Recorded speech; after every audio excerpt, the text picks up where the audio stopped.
Welcome to Rock and Recovery. It's Jay again, your host on Rock and Recovery. Today we got a special guest, Dr. Stephen Nef, or Stephen Nef. I don't know how he pronounces it, but I'm going to say it's Stephen Nef. And he's going to tell us, he's a doctor. Doctors know it all, right? I hope so. And today is, this month, all month long is Suicide Prevention Month. So if you know somebody that's going through it, or if you know somebody that you might be worried about, check on them. Check on your friends. Check on your neighbors. Check on your people. 988 for the U.S. and Canada. 111 for the UK. If you're going through it, you need somebody to talk to, don't be afraid to pick up the phone and dial it. It's also Recovery Awareness Month, where, you know what, recovery is possible. We do recover, and we recover out loud for a reason, to let everybody else know that there is hope at the end of the tunnel. So let's welcome Dr. Stephen Nef. Hello, Mr. Stephen Nef. Stephen. Call it Stefan, and that is me. And yeah, good morning to you from beautiful New Zealand. New Zealand, how is it living out there? Oh, well, I live in the future because right now it's the next day, and I talk. Yeah. So, do you know who's going to win the Super Bowl? If you got any Super Bowl picks, can you pass them this way? Sorry if I throw them your way. It's all watered down. Sorry. I'm already the winning ticket, my brother. when really the winning ticket is actually us living our best version of ourselves and going out there and making this world a better place by modeling really us Absolutely. having fun, us having community. For me, it's like a living amends. I in recovery, you gotta, if you're a 12-stepper or whatever else you gotta do, you do gotta make an amends some type, and during my addiction days, there's so many people that I couldn't name them all that I affected, whether it be personally or just from them being around me, that I will never be able to make a full, complete amends. So I live it my best life, paying it forward, doing the next right thing. And I'm just a living amends. That's all I can do, and, that's why I started this. Pete versus Anxiety got me into this. And he's like, Jay, you need to do a podcast. And I'm like, I think you're full of shit. And he's like, no, really, you'd be great at it. And so here I am doing it. Good man, Jay. Good. And there it is, isn't it? So many of us, we drink or we use or we take whatever we fancy to escape our reality for a good reason. So many of us do not have a purpose in life. So many of us do have fallen foul of the world. Maybe we were brought into this world under not so nice circumstances. But there are many people out there where that does not apply, where they actually had reasonably nice childhoods, yet something is amiss, something is not there. And it's often a multitude of things, isn't it? And then suddenly one day you get this new experience. And in my case, it was, maybe we should go back to actually the dark old times, because there's always a reason for something, and we make do the best that we can.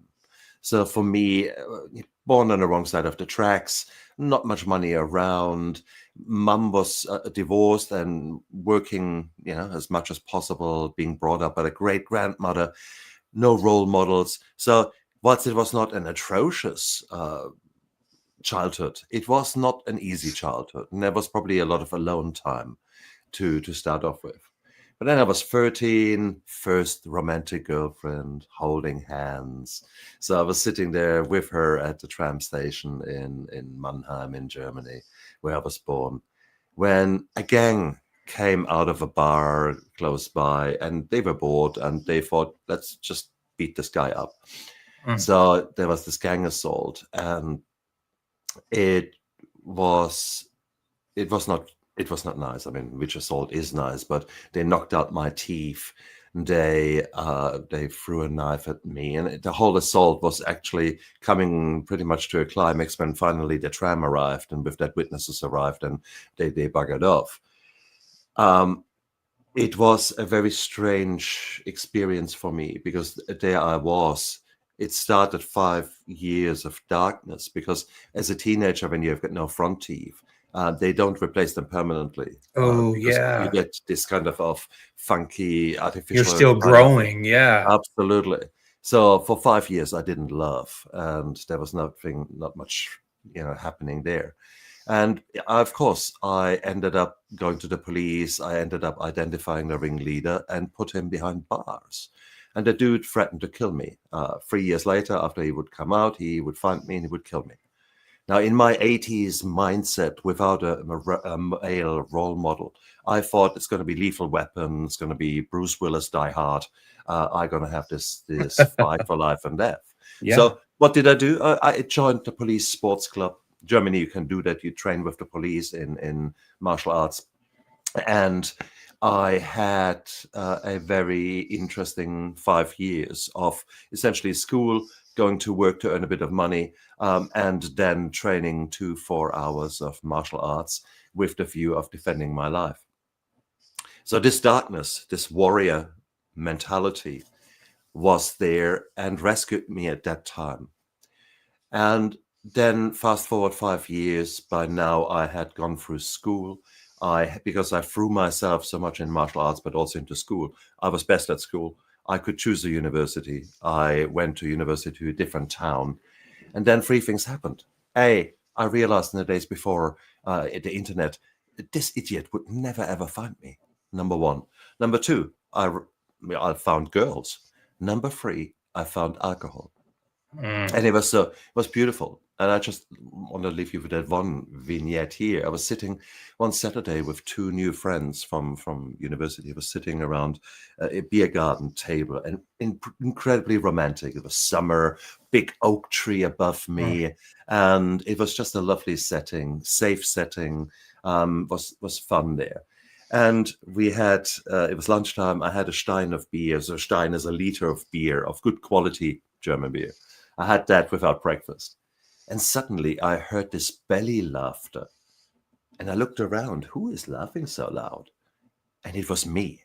Wow. Now, I had not heard that sound, that laughter. And even now, damn it, I get, for those of you watching, I get goosebumps here, just talking about that immense feeling of relief, joy, fun that bubbled out of me, something I had not experienced pretty much for most of my life. And this memory was forever now imprinted. Alcohol equals happiness, equals joy. And that was such a revelation for me. And from then on, I drank like a student did, but not in a bad American or even German student way, getting completely wasted all the time. No, but when I went out, I had a drink, and the alcohol suited me very well.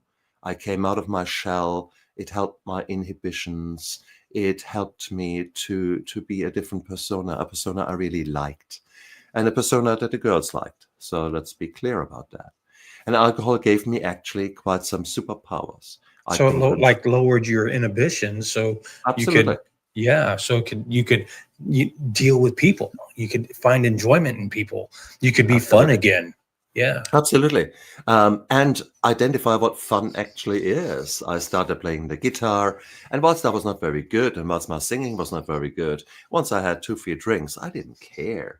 Right. And sitting around the fire with a guitar in the hand and maybe some other mates around with a guitar, God, that was the girls came like moths to the flame, and it was a very powerful position to be in. The problem is, the guy never found me. Let's put it like that. So in theory, I was able to move on.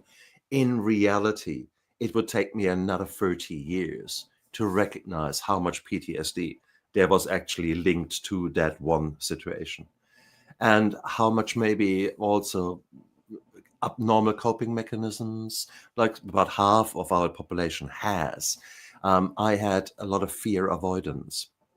So for me to address anything like an email or maybe whatever the negativity was in my life, I would try to run away, either not open the email or drink something or escape into work. Whatever it was, I was never able to really productively deal with adversity. I was always escaping reality. That was Yeah, my way of dealing with it. And that's a problem because life continues to challenge you. So it whilst does. in theory I had the time of my life, in reality I didn't have much money. I was constantly broke, and I worked as a night nurse, as a nurse, as a medical student. You can work in nursing in Germany. So I did during the day. I did studies at nighttime. I did night shifts. So talk about a good sleep quality here, right? Right. So I was What? doing all kind of things that with hindsight I was Right. really sabotaging myself. But when you're young and when your body can take the punishment, you're just doing it, isn't it? It is. It's funny that you bring that up. What I don't know what your specialty, or if you're just like a general practitioner here in the States, Mhm. that's what they'd be. But Mhm. how hard was it to actually admit that you had a problem as a doctor? Because we Mm. we get this uh, almost like a hero worship type thing, that doctors are right. Whatever they say, we got to do because they're a doctor. They got all this knowledge. They went to school for this whole long time. Well, yeah, it's true. I went to school for a quarter of a century, ultimately, when you look Yeah. at it. I'm not a general practitioner, and I take my hat off to these poor specialist general practitioners out there, because they've got 15 minutes to sort you out Yeah. with all of your problems. Oh God! Now I became an anesthetist and a pain physician. And I've practiced that for 25, 30 years. And I've now retired from that field, and I've become a functional medicine doctor, where I not do the heroic things at the bottom of the cliff, but I'm actually going up on the top of the cliff and trying to prevent uh, the damage to be done. So functional medicine is such a beautiful field that allows me to put all my knowledge into the game to reverse disease, rather than let you wait until your disease is so Yeah. bad and then you have an emergency for which I need to do heroic things. So that's what I do nowadays. But your question is with regards to how does a doctor come out, or how does that actually work? And the reality is, unfortunately, it's like so many other professionals. You think, oh, it's impossible. If I could never actually open up, I could never seek help, because that would destroy my reputation, that would destroy everything. So many of us are holding ourselves back, and are not opening themselves up to help, because help is out there, and very Right. effective help is out there. And I couldn't do it. So it took a long time, far longer than necessary, because meanwhile far more trauma occurred. I brought my parents out from Germany. I let them emigrate here to New Zealand, and within a few weeks my stepdad developed leukemia, and he rotted away over a period of a year, 18 months. And just by the time he was about to die and really die of rot, my mother opened up to me and said, well, as soon as he had leukemia, I began to realize I've got breast cancer. So she kept that hidden, and you don't keep breast cancer hidden. I mean, it doesn't end up well. And by the time she just pulled her scarf down, I saw that breast cancer had spread up to her neck. So it took her another 12, 18 months to rot away. So I had 3 years of parents rotting in a house I bought them that I could not afford, with a family stress, with work stress, etc. And you can imagine, I drank like a fish, Right. more and more and more, to escape this reality. I worked incredibly hard hours and then added drinking, and it was just, it was a horrible time. And behind my back, my wife actually organized an admission to a private hospital, a 4-week inpatient stint.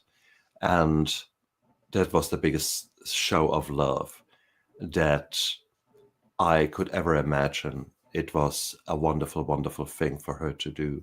And the way my children and my wife, after yet another bender, came in the next morning, laid down on the bed with me, hugged me, and told me, hey, it's going to be fine. Look, we have taken care of you. You will be admitted this Friday. This was a Wednesday morning. On Friday, you're going to go into an inpatient facility.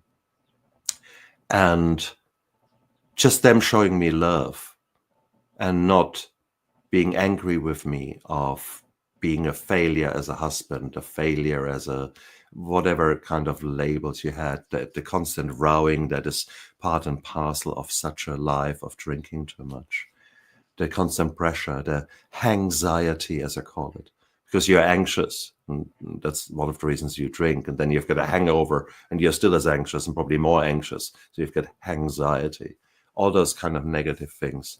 They were just put aside with this sign of love. And yeah, 2 days later, I was an inpatient. My wife had spoken to the boss of the department in which I was working, and they were supporting me. I was on leave, and it was wow. And we didn't have much money. I mean, money was tight. We didn't have the 27,000 that month in that rehab cost. It was an enormous amount of money for me then. Right. But it was the biggest investment in myself that I could have possibly done. And you gotta invest in yourself for something as big as that. It don't matter. You gotta do that. As imagine all the money you spent on alcohol. Oh, please, please. And that's good. Did you do the maths for yourself? Yeah. I would not be needing to work right now if I used all the money I made and sold in drugs and bought with. I would not need to do anything right now, literally. I mean, a good going alcoholic would be, I did the maths, would be doing probably about 15,000 thereabouts dollars of alcohol. And that's just the pure alcohol costs, not the kind of trash that you buy, the dinner or the whatever Taco Bell you shovel in yourself at 3:00 in the morning when you're out and about. Right. Or the other costs that are linked to that. Yeah. Loss of income, because certainly people are not investing in you and are not exactly opening up opportunities to you where you could possibly actually gain wealth, gain money, etc. So the 27,000 is probably pretty much a reflection of 1 year of your normal addict life. So if you're actually now looking, hey, what can we do? Should we really invest so much money into a recovery? The short answer is yes, if it is the right recovery, if it is the right place, and if it is at the right time. So many stories out there, unfortunately, do show that people need to go through multiple recoveries, and some of them shouldn't be called recoveries. I remember that day when I was admitted to this absolutely fantastic place that's no longer in existence here in Auckland. It was an absolute amazing place where I really was able to heal and able to be guided in a wonderful way. But there was another 3 women at that time on the intake that Friday, and one of them told me her story, and she had sort of 20 plus tries at recovery. One of the recoveries was sort of half court ordered, and she ended up in a working farm. And she basically had to pick bell peppers and zucchini and things like that for the whole week. And then Saturday morning, they had a group session for 2 hours. And that was called recovery. Yay! She was there 9 months. Yeah, exactly. So that was forced labor that she had to undergo, where someone made a lot of money out of that. And it was atrocious, really. It should be illegal. Such a thing called, in this case, recovery. That's bullshit, man. Right. And so that's the problem. There are many different ways how you can approach addiction and sobriety. And there are some ways that are steeped very much in tradition, so like the 12 steps. And that was actually one thing that I had, but it was sort of a secular and very common sense 12-step approach. And that's why I then later wrote Steps to Sobriety, my book, in which I actually described the 12 steps not in the kind of religion steeped history, but actually put it into the sense of a modern life, in the sense of, let's say, a business failure. Let's say, if those of you are listening out there and you've got sort of your own maybe warped ideas about 12-step programs, I want you to imagine that you are the owner of a restaurant, and your restaurant is buzzing and it's beautiful and everything goes well. And a few roads down the line, a few roads over there is your best friend who is equally in a restaurant. But there are tumbleweeds rolling through the front, and there's the odd customer in the fortnight. And one day your friend comes to you and says, wow, I mean, you're doing so well and I'm virtually bankrupt. What the hell is going on? Can you help me? Well, what would you do? You would probably go across there and just sit down in the restaurant and would quietly order a menu, order a few things off the menu, and whilst you're waiting, look at the staff, look at the decor, look at the menu, look at things, eat it, taste it, and then afterwards probably go behind the scenes, check out how's the food prepared, where is it stored, etc. Look into the business side of things, all those things that you do to assess a business. And then you probably figure out that there are a few things that don't go so well. And you figure, well, do they need to stay, or how can we change them, or what can we add? Does the front need a lick? Do we need to fire a few people because they're absolutely poisonous to the business, etc.? So you make some recommendations and put So them into play. did you do a AA, or did you do Alcoholics Anonymous, or? I did 12 steps, but as I said, this was a very common sense 12-step program. Right. So because what I was just explaining to people who were listening is at the moment we've just figured out, okay, where's the problem in the business, and then you make change. You then probably talk to your customers and say, hey guys, we've made tremendous changes, and by the way, next time you come, 30%. Our whole menu's different. Yeah, exactly. But now you also make amends. You actually say, okay, guys, we do apologize. We were not our best, but here you come back, check us out again. And down the line, the best friend is having a full house and is feeling so great. And what does he do? He says, wow, this was such an amazing journey. Why don't I do a business club where every fortnight or once a month we meet for failing restaurateurs? And he starts giving back.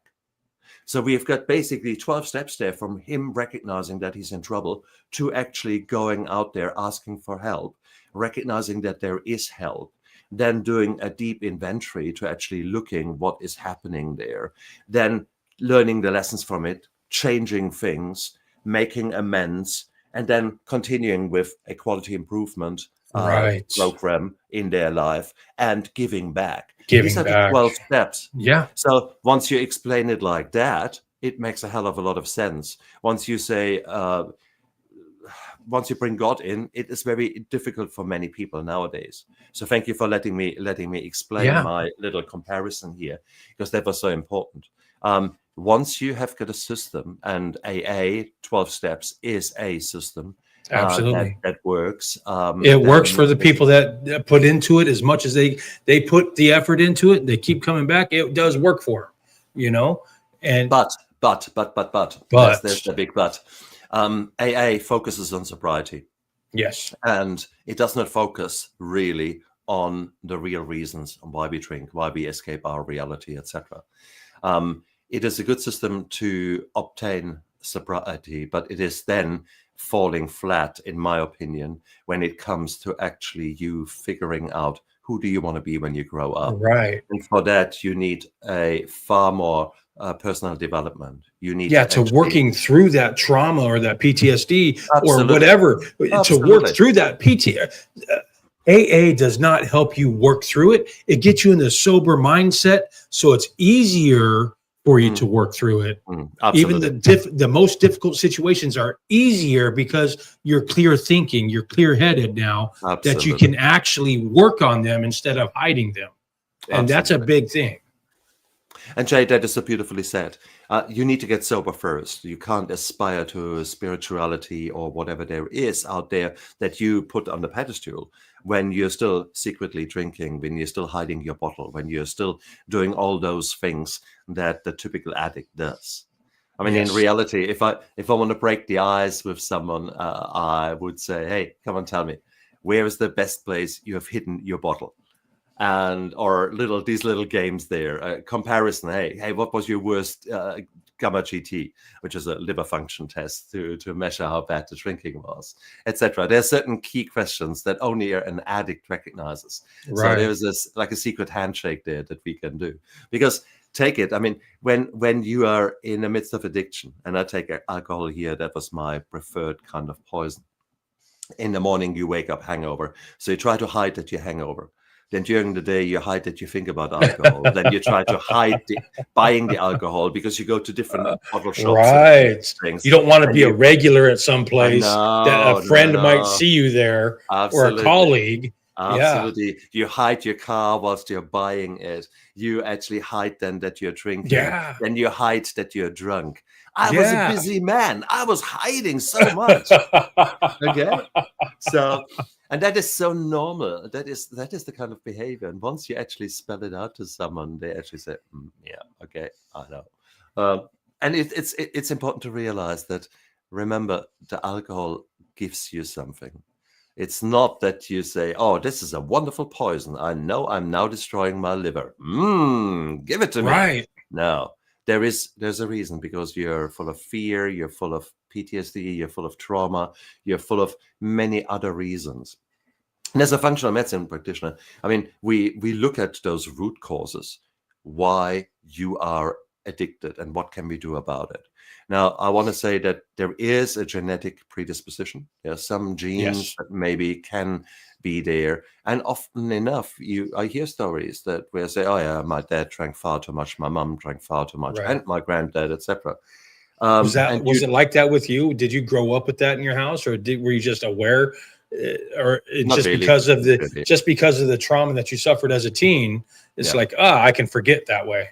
No, I mean, alcohol was ubiquitous in Germany. It is. You can buy it on a filling station at 3 o'clock in the morning. Okay, there's no limit to it. That's the culture, though. That's different. It's different. Culturally, it's different. Yeah, it really is.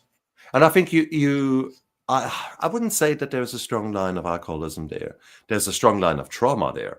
Right. And it's interesting because down the line, as a functional medicine doctor, I did my DNA testing. I actually checked out, and I've got a low risk DNA-wise of addiction. Yeah, right. But not with the trauma that I had, and probably the generational trauma. There is certainly my parents and my grandparents and their grandparents. They all went through hell and back, because my mum was born on just the month when the Second World War ended. You can imagine that her youth was full of trauma, that her youth was full of lots of things. My grandmother, her mother, went through the Second World War.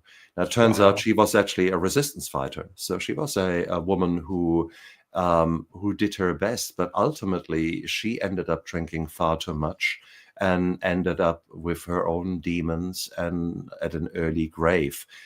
And as best as we know, it was highly alcohol related. So that was there, but I don't think it is genes. I think it is the trauma of so many generations before us who didn't know how to deal with their trauma, just as much as nowadays there are still so many of us who don't know what to do and who rather want to run away. So this is so important to realize. Genetics, yes, they play maybe a small role, but that's not something you can blame. If at all, what you can look at is what really your parents went through and try to show compassion to what they have gone through, because they tried their best to bring you up. Because so many of us are children of alcoholics or children of dysfunctional families. It's not that your parents one day woke up and thought, wow, we really fuck up little Jay. Hey, that's it. Let's do that. No, they did their best in their own healing journey, and maybe they couldn't cope. And therefore, that's the reason that they behaved the way they did. And so it's good to show that compassion to others, because that's the segue for you to start showing compassion to yourself. Because you probably have done things that you're not proud of. Jay, you alluded to it. Oh, earlier. Absolutely. Exactly. And the same here. I certainly have caused my own trauma to my children. I've got two amazing young men. They are now 23, 24. absolutely amazing. And I deeply regret that I was not there for them in a better way, because either I was working too hard, running pain clinics throughout the North Island Right. here, constantly away. And when I was not away, I was drinking or See, was is the same comatose. thing for me. I was constantly away because of prison or drugs, Hmm. and my addiction was methamphetamine and IV use. So you talk about hiding things. I used to hide all the time. It was a lifetime of hiding. Hmm. Basically, it was a life of hiding, and it was hiding myself, my addiction, my whatever I'm going through. It was hiding. It was just straight hiding. I was a terrible liar. I lied to myself and I lied to my family. I've got 4 kids, and the only thing I regret in all of this is the pain that I've caused them in my absence. And when I would stay away from home when I was high. I would stay away from home. And so I was gone a lot. Normally at nighttime, I'd always make sure I was home at 9 o'clock at night to put my boys to bed. Other than that, I worked all day. And then I would be gone all night because that would be my time to do my extracurricular activities. And we'll just call it that. But my kid's mom got tired of that, so we ended up breaking up, splitting up. She got full custody, which I thought about fighting, but I was still in and out of prison. So I knew that it was going to be, I knew she was the best mom. She was the best person for the job, Brilliant. and I understood how my actions were affecting my kids. So I understood that, and yes, I still have regrets, but that's my only regret is I didn't stop sooner. Absolutely. Everything else, I would have to live to be able to help somebody else out. That's it. That's exactly it. And I think that's really something I always maintained. I got sober about 11 years ago, and throughout that time, I sort of, somewhere down the line, I realized that PTSD truly, truly had such a huge hold on me. Maybe quick vignette there. Let me quickly tell that story, because I had no clue how strongly I was affected, because you don't know what you don't know. So, and one day, maybe 70 years ago, a friend of mine with whom I worked was a special forces medic in the past, and his past caught up with him. And so he really fell apart and was a bit away, came back, and one day he said, it's going to be all fine now.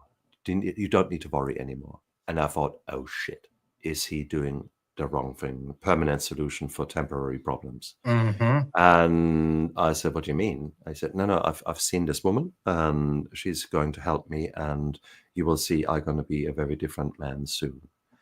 And in my mind, I thought, yeah, right, look at you. Yeah. And in my mind, I went through the tick boxes of PTSD.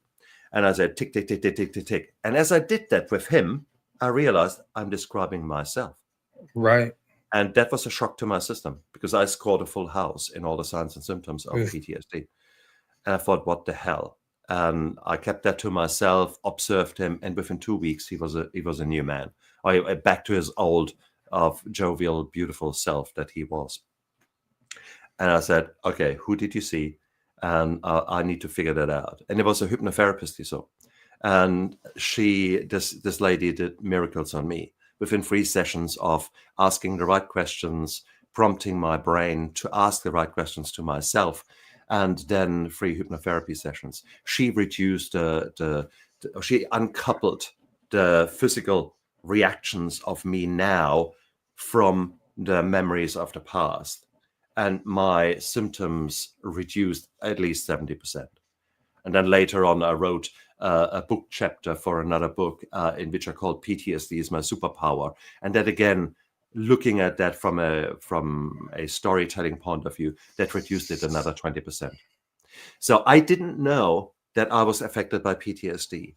So anyone out there who are still fighting the demons and don't know it, seek help.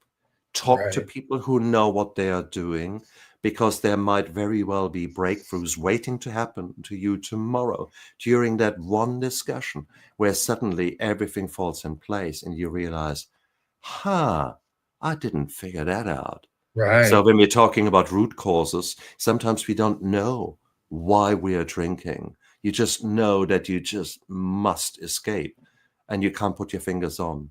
So there is much to be discovered for all of us in all of our lives. So guys out there, please do not take your current state of anxiety as a baseline. That's all you're going to be. No, there is good things coming for you if you choose to get sober. And here's the fact, I'd say this all the time, but here's the fact. We all are going to quit one day. Whether that's voluntarily or 6 foot under, we're all gonna quit. Exactly. Plain and simple. Exactly. How you quit is the best. You get to choose how you quit. Absolutely. And I think let's talk about that, because ultimately there are many ways how to deal with it, and I think there are many programs out there, but all of these programs, typically a good program, and I write about that in my book, What's the Ideal Rehab? The ideal rehab really has many features, but ultimately it recognizes that addiction is a disease. It's not a law enforcement issue. It's not a moral issue. It is basically, there are a lot of biochemical changes. I think it's more of a side effect of, I think it's a side effect on how we chose to cope with something. Yeah, exactly. That's a lovely way of putting it. But there.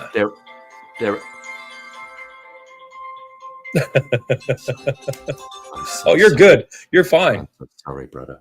You know what? That happens to me all the time. So don't even worry about it. You need to cut that out. I thought I had put us on. Oh no, I'm not cutting nothing out. I don't edit nothing. We are all. Okay, brother. So let's keep going. That your guests have got a value. Where were we, brother? I just said addiction was a side effect of the traumas that we faced, of our coping, of how we coped with it. We didn't know, we didn't turn out, we didn't want to be an addict, but that addiction turned into a side effect of how we coped with certain situations. Absolutely. And I think that that is a privilege of knowledge here. That's your privilege of recognizing that. Don't give yourself a hard time. Actually recognize what contributed to it. Now, let me also put a plug in here for your body, because in reality, the way that you drank, that you used, etc., even before that, probably you were malnourished. You were probably you were robbing your body of absolutely everything that it needed to be the best version of you. Right. So many of us, even without addiction, without drinking, without drugs, we are low in vitamin D, magnesium, zinc, selenium, the vitamin B complex, omega-3 fatty acids, fiber, all the good stuff in life we are running low on. And that is a really, really, really big problem. So the answer to that is we need to pay attention to our body far, far, far more under any circumstance, especially when you come out of the grip of addiction, when you're now trying to get sober. We are trying to deal with cravings. We are trying to deal with relapses, etc. on a psychological side, try to give you tools. When in reality, your magnesium is all over the show. And we know magnesium has a calming effect. So many of the other vitamins, I can give you studies for each and every vitamin to show that if we were to change that your whole behavior changes, that your cravings change, that your chance of relapse is different. Beautiful study from a Finnish prison, 2017, where they changed the food in the prison from sizzlers to more a kind of healthy food. They dropped within 2 weeks' time. They dropped the violent incidence rate by 30% in the prison by just changing food. Didn't do anything else. Right. So here you fed them a more nutritious meal. Absolutely. Let them get full a little bit, let them feel that. Yeah, absolutely. So you're 100% right. And that's one example which so many sobriety paths nowadays or recovery paths nowadays fall over, because we still work only on the kind of brain side, the kind of emotion side, and the 12 steps are great as a principle, but then we need to deal with the trauma. We need to deal with we need to learn about our emotions. What was when you got sober? Was there? Did you go into a structured program, or how did you? No, I did it cold turkey. So a little bit about my past is I was an addict for over 20 years, in and out of prison for 20 plus years, and my wife, not my kids' mom, but my wife, struggled with addiction and depression. I found her one day hanging from my closet, and that's the day that I quit. She took her own life. And I've got a lot of issues. I've worked through them, yet, there's still that if I would have quit sooner, I could be there presently. It's just me issues, not anything on her, just me issues that I wish I could have been present enough to notice what she was going through. Sure. And I carry that guilt, but it's not even really a guilt. And I've been working through it myself. And so that day I found her, I quit. Yeah, I had drugs, I had all my tools, but it was in my room where I found her, so I couldn't go back to my room without seeing her there. Brilliant. So, it's crazy. I'm so sorry to hear that. I guess the reason that I was asking is the importance of recognizing and learning to deal with your own emotions is something that so many of us, men especially, but also women, do not have. And we are not really taught to be with our emotions. That was one of the hardest things. And the reason I say that it was brought home to me with one of the most difficult classes in rehab. And that's 10 o'clock every morning, feelings. Feelings, for those of you who don't know, it's basically you sit around in a circle like you would see in a film, and you're not allowed any sunglasses, no hats, nothing in your hands. And no distractions. And then the facilitator typically says, "Oh, good morning, everyone. How are you feeling?" Yeah. And then he shuts up. And there's this leaden silence. Right. And then suddenly someone says, awful, because Jay over there last night took all the cookies and I hate you for it. And they were good. Thank you. And people suddenly start talking, and suddenly emotions come out, and there's tears, and there's laughter, and there's all kind of things. And we are not used to that. We don't know how to deal with them. Right. Exactly. And it's a whole new learning process. Absolutely. And that was the first time that I recognized the importance of that. But later on, I then did a lot of healing myself. And as a doctor, I sought out courses where I can specifically learn a skill. Just as much as you learn skateboarding or whatever you choose in a sport. I learned radical self-compassion. I learned trauma-focused healing. I actually became a hypnotherapist myself. So I did all those kind of things to learn more about myself and learn more how I can help myself. And in turn, later on, was able then to help others. So, and it is those kind of radical self-compassion that you actually say, okay, this is you. And yes, you could be extremely upset about everything you have done and focus on all the negative things. Or you could say, actually, Stefan, you're an amazing man. You have survived so much. And you didn't know better at the time. And you used things that helped you maybe on the surface, but really harmed you deep inside. And as a flow-on effect, you harmed so many other people. But that was you then. And it's not you now. Exactly. And you know what? Here's the thing that I tell everybody, that you've got 100% success rate on all the bullshit you've gone through. 100% success rate because you're still here. You're batting 1,000 because you're still here and you're still talking about it, and you haven't let it ruin you. Absolutely. You've got a 100% success survival rate, plain and simple. So if you don't think you can't go through it, don't think of what he's putting you through. Think of what he's already drug you through. Don't think about what you're going through. Think about what you just survived and been through. Exactly. You I think know? it's so important that we start to develop a whole tool set, a whole new skill set when it Yes. comes to looking after ourselves. And it helps when you actually do the step 4 of looking at all the things that were happening in your life, doing those long Right. lists. But ultimately, then what do you do with all that knowledge? And Yeah. what do you do with your anxiety? What do you do with your emotions? And I So want to, I know in the steps they tell you you gotta tell it to somebody in your higher power. yeah, It's tell it to no, it's somebody in certainly your higher something. power. Right. Your self reflection. You got to write it down and you got to speak it to somebody you trust, your Mhm. whatever you call them, Yeah. and your higher power, whoever that may be. Mine's Jesus Christ, but everybody's is different. Yeah. So more power to them. But that your But is that trust all? So what do you do with your emotions there?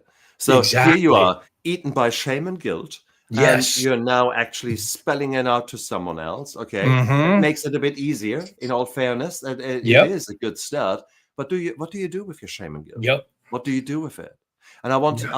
I want to teach your audience a simple trick that sometimes in some very dark moments has helped me tremendously. 15-second technique called havening. Havening is one of the many little tricks you can learn. And what you do is, for those of you listening, imagine me just sitting here. And what I do is I put my right hand on my left shoulder, left hand on my right shoulder, and I'm starting to give myself a really tight hug. Some people rub their arms, but I just like to give myself a huge bear hug. I close my eyes and I actually talk to myself and say, Stefan, I absolutely love you. You've gone through so much. You're such an amazing man. Look what you have survived. You can do that. I love you to bits. I love you, love you, love you. You're a good man. You're worthy. You are amazing. I know you can do it. Something along these lines. I give myself this big, big, big hug until my arms hurt from squeezing so much. And then I let go. That was about 15 seconds. Now, what I've caused is a huge dopamine flow, an oxytocin flow. Oxytocin is the love hormone that Okay. comes from your brain. And I have spoken those words that my inner child, that my inner broken person, insecure person needs to hear. It is basically the hug that you want from someone out there, especially when your love language is touch, that you and words of appreciation. I've done both for me and helped me to maybe just get that bit of compassion, that radical self-compassion there, to get me going just another few moments, another few hours, another few days, etc. This is a simple technique that I use, that I certainly have used frequently when I was in a darkness in recent months, because trauma continues. I mean, here I am talking about all those kind of things where I made so many improvements, but then what? My marriage went down the drain because Yeah. ultimately it is we lived apart, we lived different lives, and when the kids left the house, we realized we had nothing in common. And the woman she wanted to become was very different from my ideals, and we separated.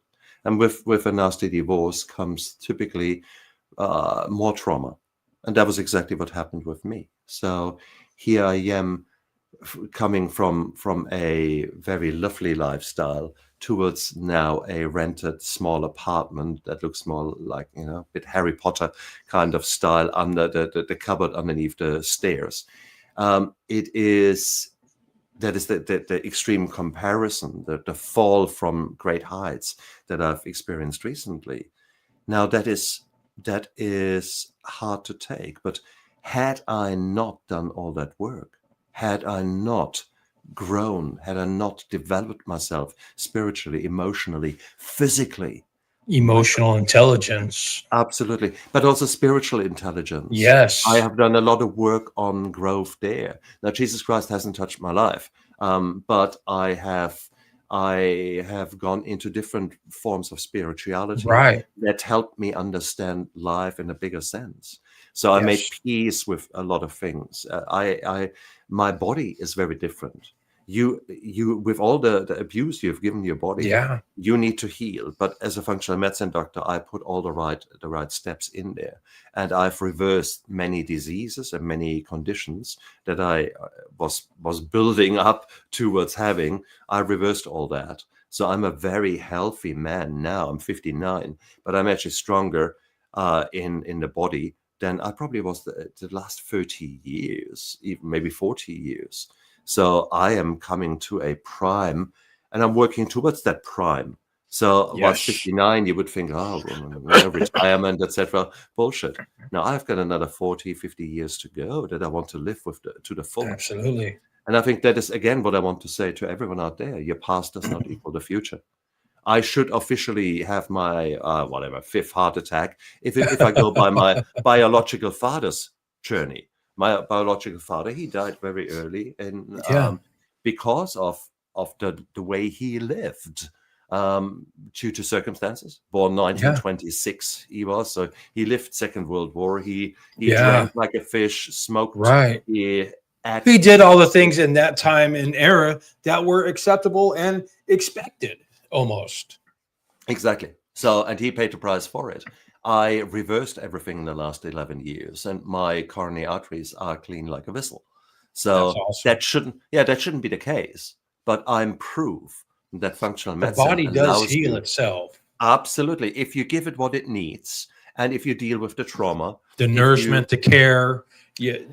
Yeah. sleep, and that's what I do Yeah. on my website. I've created, of course, pathways where you can access me and to work with me with regards to your body, functional medicine, or the typical health problems, the complex health problems that are often so difficult to deal with by GPs, etc. That's what I do. But also I do the coaching side when it comes to actually helping you in a more holistic way when it comes to Right. your addiction or So other coaching things. tell me a little bit about your book, The Steps to Sobriety. Yeah, that's correct. Steps to Sobriety came out now in its third edition. It was a #1 bestseller in Australia, Amazon bestseller. And it is a book really sort of half memoir, half how to go about it in a common sense approach. So it's like Basically, AA for the uh unspiritual AA. So somebody correct. that okay. Common sense. I Yes. see AA is still AA is an organization that was funded in the Yes. 30s or founded in the 30s. And it was all to do with God, because at that time, the Yes. biggest selling point in the 30s in America Was was God. In actual fact, the absolutely founders of AA were not actually religious themselves, but they figured right. out, hang on, we want to approach people and really God needs to be in there. So it's Yes. interesting. And since then, these programs have been run typically in church halls, because these are the cheapest places which you can hire. So therefore, always the church was somehow involved. And in some programs, the people are very religious Right. and they find God and they use God as a source of power. And that's absolutely Yes. fine. But God, when we say, God, grant me the serenity to accept the things I cannot change, etc., this beautiful prayer that we use in AA, God can mean a group of orderly drunks or a Yeah. group of druggies. Okay, it doesn't Right. need to be some dude with flowing hair up there on the Gotcha. cloud. Okay, so it is just the fact that community is so powerful in helping us, and with you stopping to be isolated in your cave and thinking, oh, poor me, poor me, poor me, another one. Once you actually step out of that assessment, out of that self-assessment where you're actually telling yourself lies, then suddenly things change. And that's the amazing thing. So I think that is what this book is all about. It gives you heaps and heaps of self-help tips. It goes into those kind of things that are inevitable. If you have got a car, you know it will break down. You know you have to learn how to fix a tire or change a tire. Okay. So in your life, it will break down. There will be difficult people. There's Right. a chapter how to deal with difficult people. There is a chapter there recognizing depression. postnatal depression, those kind of things that are predictable. 1 in 3 people will have a depressive episode in their life, yet we are not really talking about it. We're sort of putting our head in the sand and pretend that everything is all right. No. Why do we not prepare ourselves for those things that are predictably going to happen? Actually, at least recognize what's going on. And then maybe, just maybe, you can deal with it in a different way because you're forearmed. You're forewarned, forearmed. So it's actually a beautiful thing. So that was my intention with that book. But I'm currently working on another book where I go far more into a functional medicine approach, a holistic approach, and dealing with addiction and sobriety. And I believe there is a far more practical approach there that we can use by addressing the many systems that are happening at any one moment in your body, strengthening those systems. For example, your gut. Did you know serotonin? 95% of your serotonin is made in the gut. 50% of dopamine. Yeah, 50% of your dopamine is made in the gut by gut bacteria. And here we are drinking and abusing our gut by eating ultra-processed food, lots of sugar in it, lots of trash in it. And then we're expecting to be happy and fulfilled people. And we are seeking money in a yoga studio where we do breath exercise, pranayama, and then we go out and have a burger. And you think, oh, for God's sake. Okay, so it is so different when you actually start doing the things that rebalance your gut microbiome by healing your leaky gut. And 50% of people with health problems, such as autoimmune disorders, will have leaky gut. Now, if you have leaky gut, you will also have leaky brain.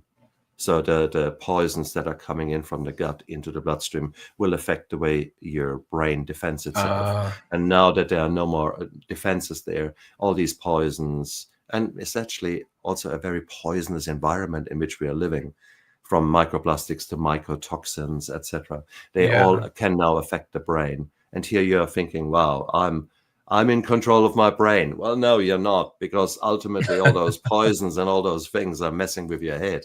And you're expecting to be happy and be able to recognize your emotions, deal with them, and somehow be abstinent, when it is so much easier to just run away. Right. So you see, we're sabotaging our bodies in the way we're living nowadays. It's like, I don't feel good. Okay, let's go back to doing this. I don't feel good. But you know what would help? A beer. Yeah. I want to share a study with you. About 6 years ago now, they looked at the 2 top streaming services in the world and decided to watch 1,000 hours of each streaming service to see how much alcohol is being displayed and what's the story with alcohol there. Because nowadays we know alcohol is no longer really advertised, apart from maybe the States with some Budweiser here and there. But what's the story like? So they watch 1,000 hours of the most watched things. It doesn't matter if it is a modern series or if it is some historical series, whatever. They all watch 1,000 hours. How often do you think alcohol is being displayed or drunk in a way that suggests it subliminally to you? What do you think? 700 hours. No, it's basically every 3 minutes. Wow. Every 3 minutes, alcohol is displayed or drunk. And it turns out when they then analyzed the alcohol, it really seems that within one streaming service, a lot of their heroes liked whiskey. Whilst in the other streaming service, funnily enough, a lot of people drank beer. Wow. And it was just amazing. Yeah, what a coincidence, isn't it? Yeah. So here you go. So if you want to be a hero, drink whiskey. And if you want to be fun and funny, drink beer. Something like that. Okay. It is just the messaging that is out there is brutal. So we are unfortunately so under the pressure of social engineering. We are like in a big experiment where food industries and alcohol industries have a fun day with manipulating your mind, and you want to go out there and drink or eat certain foods. Ultra-processed food, the same thing we are seeing there. There's so many, especially sort of younger hero stories, I recently watched a film about some supernatural kids that are abducted, put into this training school where they have to perform. And what do they all drink?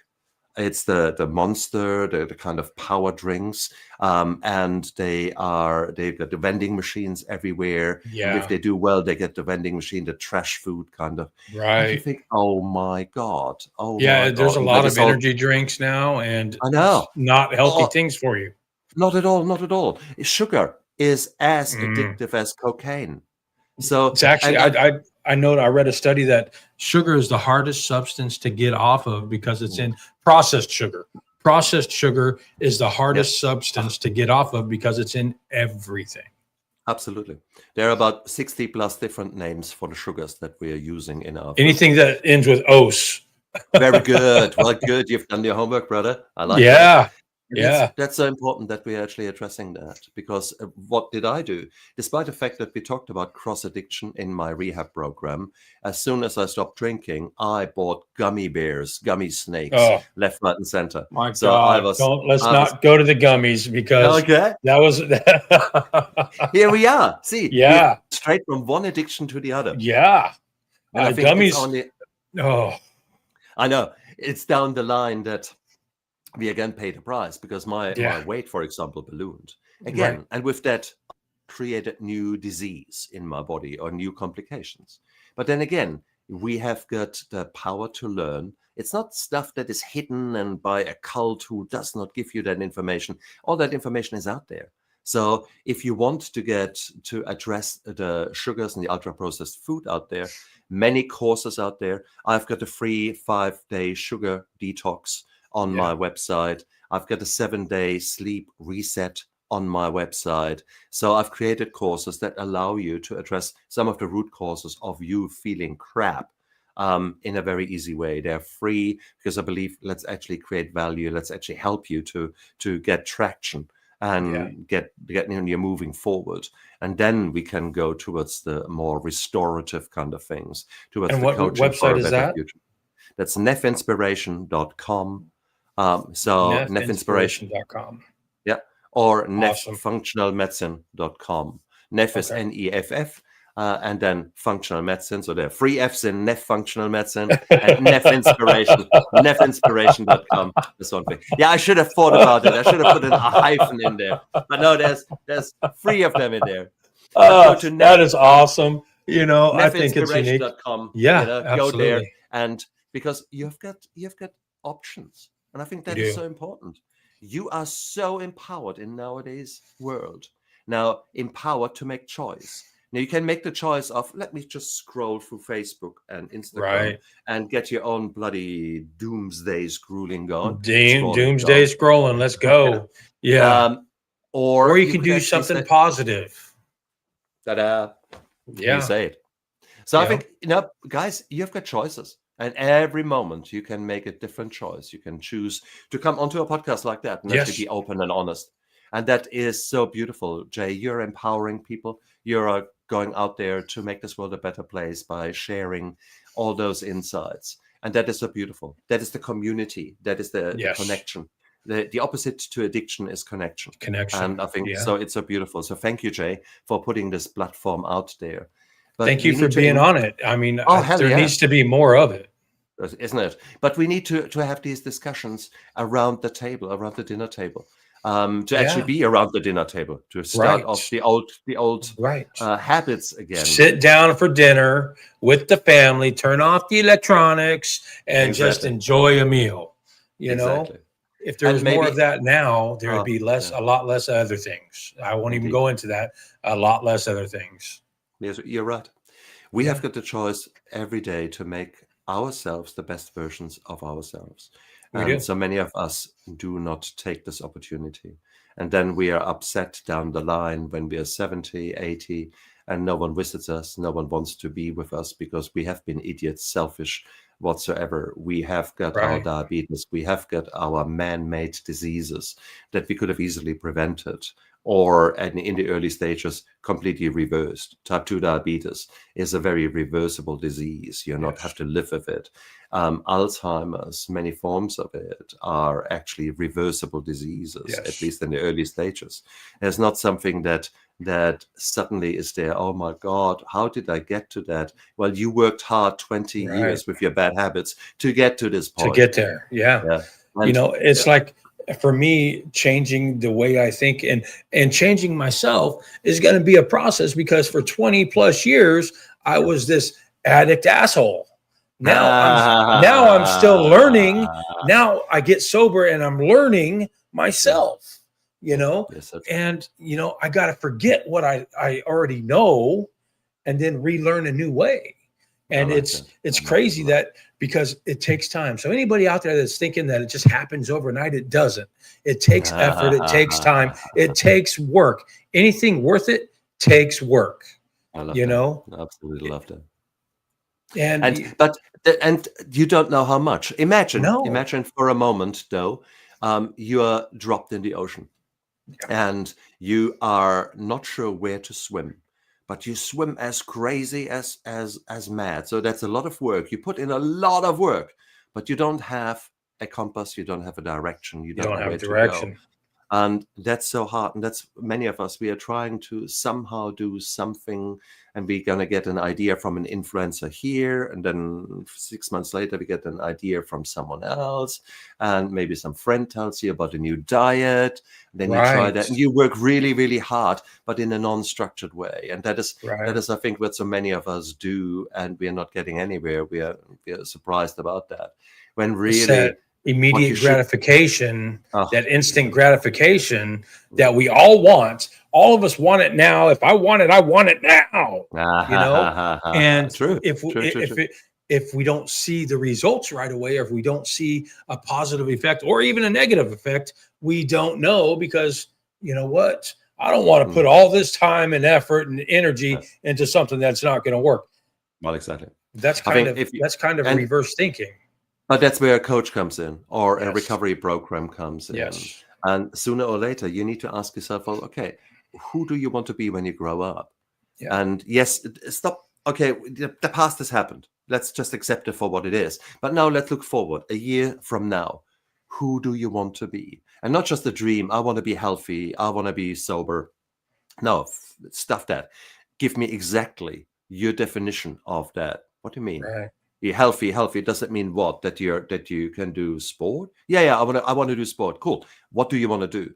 Okay, let's say you want to lose weight. Okay, don't tell me that. Let's say you want to be 100 kilogram on the 1st of December next year. This will be one endpoint.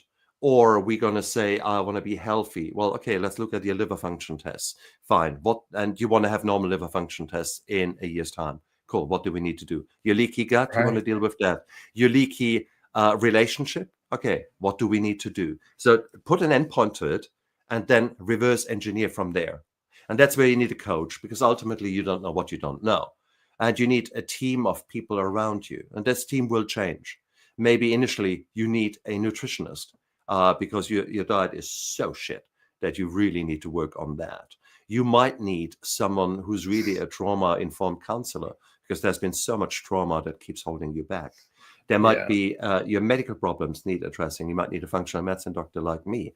But again, someone who's informed in sobriety, informed in trauma, etc. So he can put a more holistic approach to it. So you will probably need a number of approaches. Everyone is different. And therefore, your one-size-fits-all recovery program is bound to fail, because it needs to have different priorities for each and everyone out there. So it's got to be unique to the individual. Absolutely. And your requirements. And for that, you need someone like a conductor in an orchestra, who actually brings in the various people and say, okay, let's have your base program for you. We do all those kind of steps. This will be an 8-week, a 12-week, a 6 months program, where I guide you through a series of steps where we truly address bio, psychosocial, spiritual issues, because we've done a really good intake with you. We know where you are at, and we keep working with you based upon your needs at various times during this program. this is the ideal. This is how we can really get traction and make progress. And once you do that in your sobriety journey, you might also say, wow, this was incredibly powerful. What would it take for me now to keep going with a similar approach to my life? And Yep. maybe by now you have got a new business. You decide to become a whatever coach yourself, or a speaker, or whatever it is that you reinvent yourself with. And you say, okay, what would it take to be really successful? And again, you would put a power team together. So your teams that are supporting you, your coaches, will change over time, because your focus will change over time. You've dealt Right. with sobriety. Okay, you're sober. Now what? Now, how do Okay, you live? exactly. How do you live? So how do you get healthy? How do you get the best Right. body possible? There might be a physical trainer in there, because you haven't done any sport for 20 years.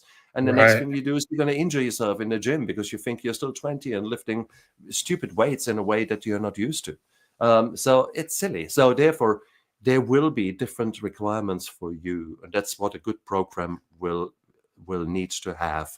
So look out there for programs that are dynamic, and that are not just have one hammer and everything needs to look like a nail.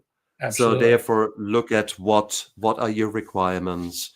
Start talking to people. Start being curious about your own development. Start being curious about the vision that you want to Yeah. create. Who do you want to be in 1 year's time? That's one of the first things I do with clients, that I actually say, well, who do you want to be? Create that perfect day in a year's time.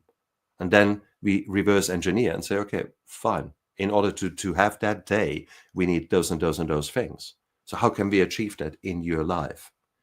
And of course, if you say, I want to be an astronaut, I want to fly to Mars in a year's time. Okay. Good And I luck. say, yeah, absolutely. About those expectations. They have to be But smart goals, attainable, reachable, and absolutely. measurable goals. Absolutely. You nailed it. You know, You nailed it. Exactly. it's, and that goes for everybody. I mean, everybody has to have attainable, reachable, measurable goals, Yeah. realistic goals. You're so right. You're so right, my And friend. yeah, dream about the stars, reach for them, Yeah. but don't kill yourself over not reaching for the stars and just getting a little bit less. Just keep working for that. Just keep working for Absolutely. it. Nothing wrong with the stars, but how do you get to the stars? Exactly. You need to build the There's foundation. steps. There's steps to And everything. lay a sound foundation. Learn Yes. how to sleep, learn how to eat, learn how to move, and learn how to look after yourself. Okay, these are the core tenets. Before you do Yes. anything else, don't look for a guru with spirituality. You need to learn how to love yourself. You need to learn the basics, and then get all this information and develop habits. It takes you about at least a month to create a habit, and then really to cement it in 3 months. So work 3 months on getting your basics right. Be Yeah. fiercely defensive of your sleep. Yes. Fiercely defensive of what is going into your body, both nutrition-wise as well as emotion-wise. If you are constantly seeing the division in the United States, do you really want to watch more CNN or Fox News? Right. Hear the same echo chamber that Right. pisses you off, when in reality, much of it is actually organized fear by institutions that are working behind the scenes.